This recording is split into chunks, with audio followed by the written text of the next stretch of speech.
This episode is brought to you by Hasa.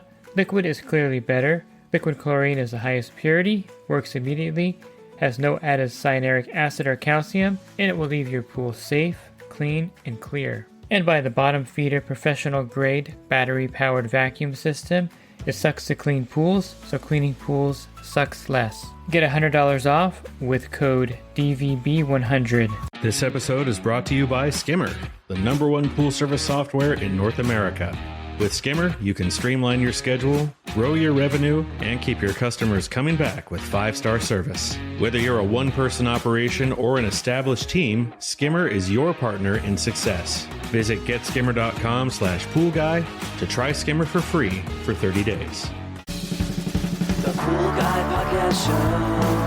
The Pool Guy Podcast Show. The Pool Guy Podcast Show.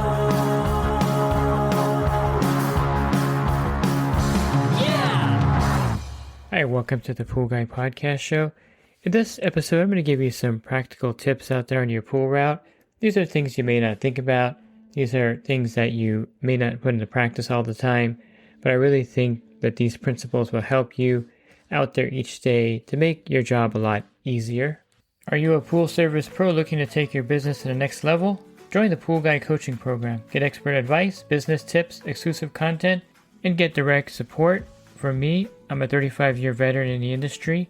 Whether you're starting out or scaling up, I've got the tools to help you succeed. Learn more at swimmingpoollearning.com. The first practical tip is to stay in a routine. I know this can be very boring, but doing the pools the same day, the same time, really builds consistency with the clients. They'll appreciate knowing when you're going to be there, and they'll look for you about the same time each week. This really helps go a long way in making your service very reliable to the customer. As part of that routine, I also suggest you do your cleaning and your chemical dosage and checking in the same exact order at each stop. Don't get out of order. Don't get distracted. This is when problems happen and accidents happen. I've seen or heard of many pool pros that's put their foot into this open skimmer hole. You may be checking the leaf debris in the skimmer, and then you get distracted, and you're doing other things, and you forget to put the lid back on, and you're walking around the pool. You put your foot in there, and you sprain or break your ankle because you're doing things out of order. So I suggest you do these things. And by the way, there's a pro tip if you're manually vacuuming a lot of pools. Take your pool hose, and when you put it into the skimmer, don't put it through the weir gate in front. Put it over the top of the deck into the skimmer hole. That way you have the pool hose there in the hole so that if you do step in there, you'll step on the pool hose and you won't put your foot in there awkwardly and sprain your ankle. That's just something that I always do because I've had on occasion stepped in the skimmer while I'm vacuuming, and with the pool hose there, it has saved me many times from injury. But staying in that routine is important because if you get out of it, again, you're doing things out of order. You may step into an open skimmer. You may forget to put chemicals in the pool because you don't do it in the fashion. That's kind of a routine. Someone asked me in one of my videos when I'm doing a step-by-step cleaning, why I put the chemicals in last. And the only reason I do that is because that's the last thing I do at the pool, and I'll remember all the time to put the chemicals in. Because if I add it in the middle or any other time, I'll get to my truck and be 2 stops down the road, and I'll think, did I add chemicals to that pool? Because I'm not in my routine, I didn't remember to do it in order. And besides that, when I leave the pool, I always look back just to give it a visual check. And if I see like the chlorine floater on the deck, I know I didn't add the chemicals. So definitely the routine is important. And, you can develop any routine that you like. I personally like getting to the stop, checking the chemicals, and then, making a mental note of what I have to add to the pool. Then I'll put some dish soap in the pool. I'll skim the pool. I'm not touching the skimmer lid at this point. I'm just doing all the cleaning of the pool. Of course, the pool should be on at this point. And I'm going to touch on a tip on arriving at pools as the pool comes in running as well. But you want to clean the pool. I'll skim the pool, and then I'll brush the tiles, and then I'll either vacuum or do what I need to do. If I'm going to use my vacuum system, I'm not going to take the skimmer lid off and do any of that. So then I'll do all that, and depending on the weather, of course, if the skimmer is impacted by leaf debris, you want to clean that earlier. But the last thing I do is I'll do the basket checks. I'll check that, and then I will add the chemicals to the pool. And that's kind of the routine that I've developed over time. Now, you may want to do it differently. Your routine should be, again, ingrained, and it should be the same exact routine all the time. Now, as far as getting to the pool with the timer or the pool pump running, I think it's really important that you set your pools on your route. And if you're setting the order of your pool stops, the pool should be running when you get there for a few reasons. And the number one reason that I like having the pool running when I get there is I can inspect the equipment and see if there's any kind of leaks or problems with the pool. If you get there and you turn it on, you may not see an obvious leak at that point. Sometimes they're really slow and drip leaks. So I like to check for leaks, and that's kind of why I like having the equipment on. It also helps me when I arrive at the pool, because the first thing I do is I'll visually check everything again to see if everything is working and everything's okay. And if you get to the pool and the pool is supposed to be on at 9 o'clock and it's not on, and the pool looks hazy or cloudy, you know right away there's a problem. Or if you get to the pool at 9 a.m. and the pool is on, but the automatic cleaner is not moving in the pool, then you know there's a problem right away. It just saves you time in diagnosing leaks or problems with the pool itself, problems with the automatic cleaner. Because if you get to the pool, you turn the timer on, you have to wait for any kind of leak to form, and you have to wait to see if the automatic cleaner is working. So I like to get there when the pool is running so that I can visually make sure everything is operating at that point. Really easy to do. Just set all your pool timers basically to when you get to the pool so that they're all going to be on at that time. And if you get to a pool at 10 o'clock, have the pool come in at 9 o'clock, get there at 11, have the pool come in at 10, and so forth. That way the pool is running when you get there. That's what I prefer. Everyone's different. You may prefer to get to the pool with the pool not running, whichever you prefer. But I found in my experience that when you get to a pool that is already running, you have a better chance of visually seeing any kind of problems with the pool at that point. This also ties into that, and how you set your route up is important as well, because it will be something that will allow you to start at a certain time in the morning when you want to start the route. That's kind of convoluted, but some people start at 8 o'clock in the morning, some people start at 9. I personally like to get there at the crack of dawn, so I'll start my pool route. Usually I'll get to my first pool at 7 in the morning. The sun is kind of breaking out. You don't want to get there too early when it's dark still and you turn the pool light on. That's kind of weird. But you want to start early, in my opinion. The earlier you start, the better your day will go. Now, if you're a late riser, that's perfectly fine. I just don't think I could start my day, at 8 or 9 o'clock. I just start early in the morning. And the thing with starting early is that the day feels shorter, because by the time you get to your near last pool, it's just after lunchtime basically, or before the early afternoon. You're at your eighth pool by 10 a.m. So it feels really good when you get an early start. And when you set your route for the early start, there are a few parameters and a few factors that you need to understand about backyard pools, homeowners, their kind of routine. Do they go to work at 6 a.m.? Perfect. You can get back there and don't disturb anyone. If the neighbor has a barking dog, that pool needs to be moved later in the day, because you don't want to get back there at 7:30, have the neighbor's dog barking and waking everyone up. So kind of plan your route around things that will allow the homeowner not to be disturbed. And I kind of am very conscientious about getting to a pool early in the morning that's really close to the house, so that, I'm walking around back there while they're getting ready for work or eating breakfast. So you want to plan your route to do the pools that don't have barking dogs, that the homeowners maybe are at work already early in the morning, or that are further from the house itself. And this can be easily done by moving pools sometimes from different days, so that you can do that. If you have pools where the owner's not even in the house, where they're absentee owners, put that one first in the morning. And you just, again, want to arrange your pool route accordingly. I remember when I was using the Piranha Power Pole, I was testing it out, and it was I like the pole.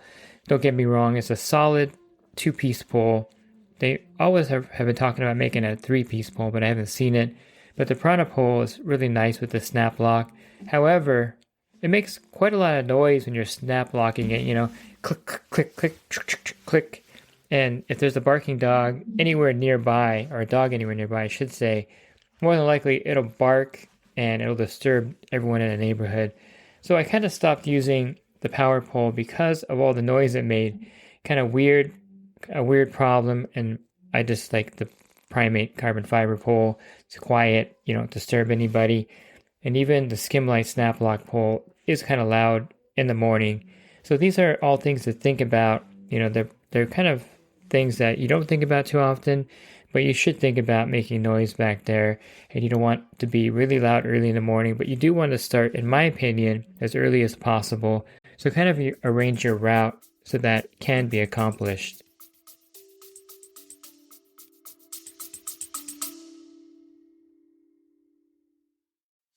And the Pool Guy Podcast Show has teamed up with UPA to bring you affordable, reliable liability insurance starting at just $64 a month. Get up to $2 million in coverage, and the members of my coaching group get an even lower rate. Protect your business and your peace of mind. Sign up with UPA today by clicking the link in the podcast description. Speaking of arriving at pools and having a route where you can go early in the morning, you also want to have some crossover on your pool route.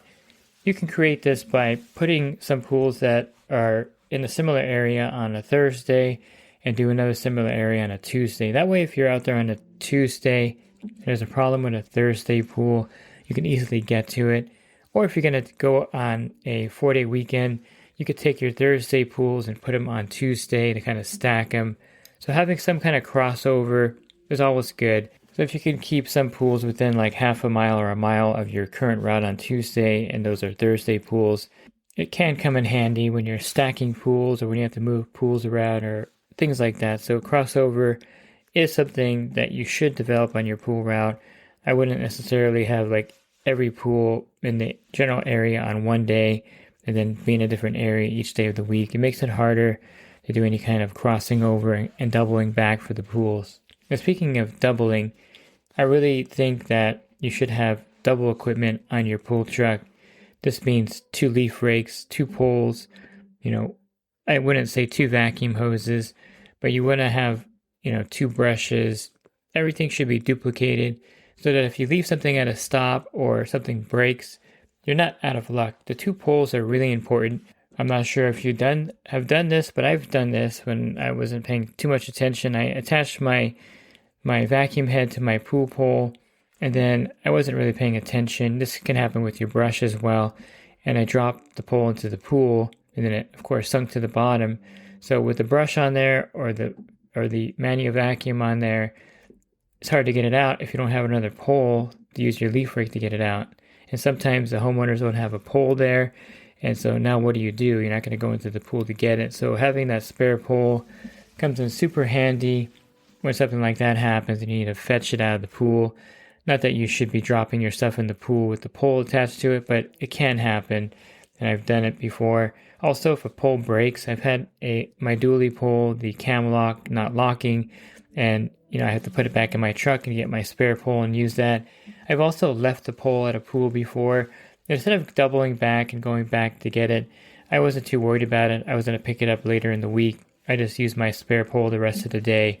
So these things happen, and it's something to keep in mind that having the extra doubling of everything is really important so that you're not out of luck. If you have just one leaf rake and it tears, what are you going to do at that point? You're just not going to clean the pool. So doubling up on equipment, I think, is crucial, and it should be something that you do automatically. Everything that's essential should be doubled in your truck. I talked about staying in a routine and kind of, starting early so that your day goes well.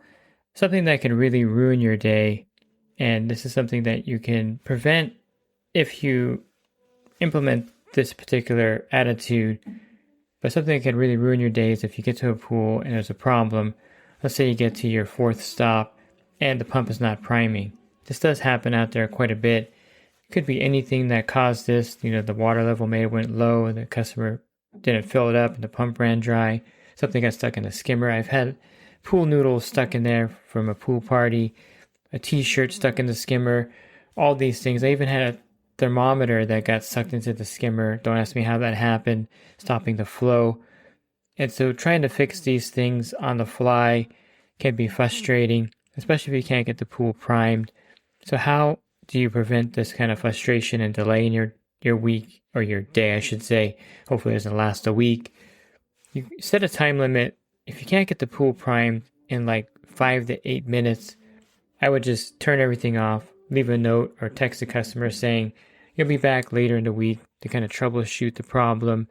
Because the last thing you want to do is be there for 20, 25 minutes. And time goes quick when you're, trying to get something fixed. It's weird, but it seems like time speeds up. You just don't want to be spending so much time at the pool trying to troubleshoot a problem. And it also helps a lot when you get back there, when you have more time on your hands. Let's say you're doing this pool on a Monday and you're back over that way on Wednesday. You have plenty of time to kind of assess it, look at everything, think clearly without having pools, 8 more pools to do on the back of your mind, and the clock is ticking.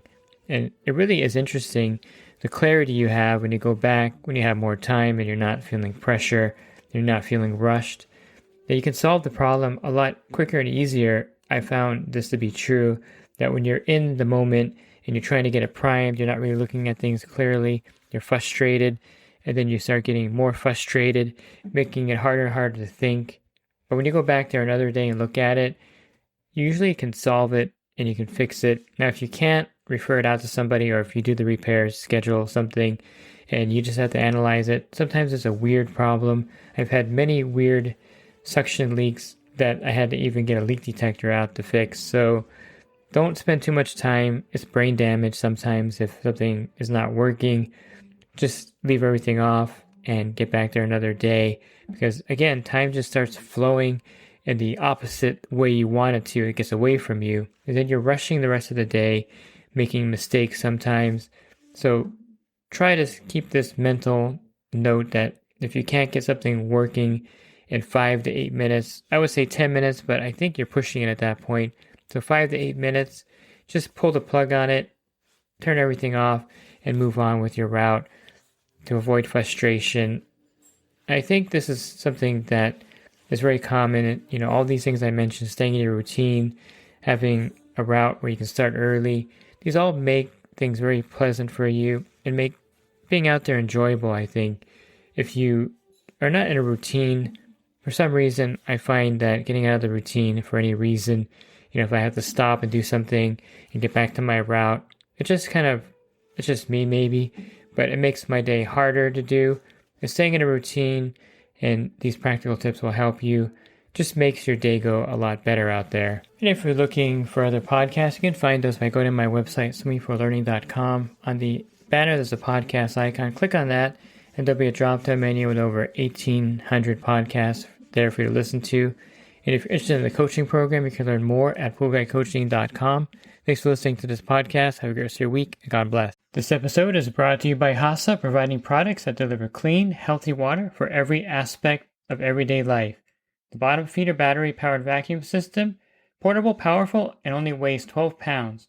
And Skimmer. Get Skimmer, America's #1 pool service software. Podcast listeners can try Skimmer for free at getskimmer.com/poolguy.